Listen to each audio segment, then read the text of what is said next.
I recently thrifted this pink suede leather jacket top.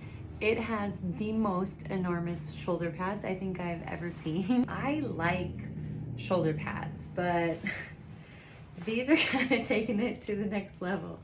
It's like a big old oversized hamburger bun.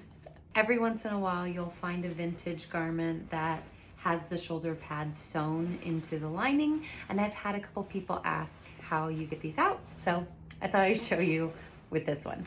But first, let's take a moment to appreciate the shoulder pads in all of their linebacker glory. See, now I have it on and I'm like, maybe I should keep them in. No, they're too big. It's a little uncomfortable.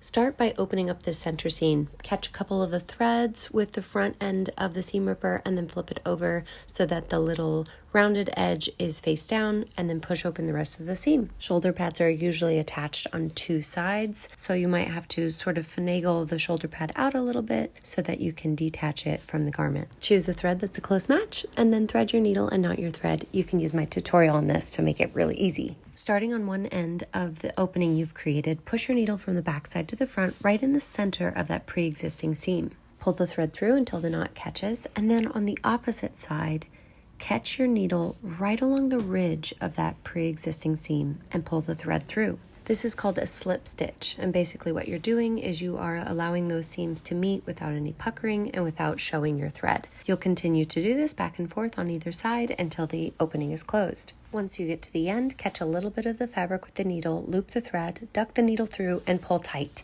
You can repeat this a couple of times, and that will knot your thread to secure it. Okay, moment of truth. I love it. You know, it already sort of has this broad feel to it. It didn't need these big pads, these big hamburger buns. I think it's good. What do you think?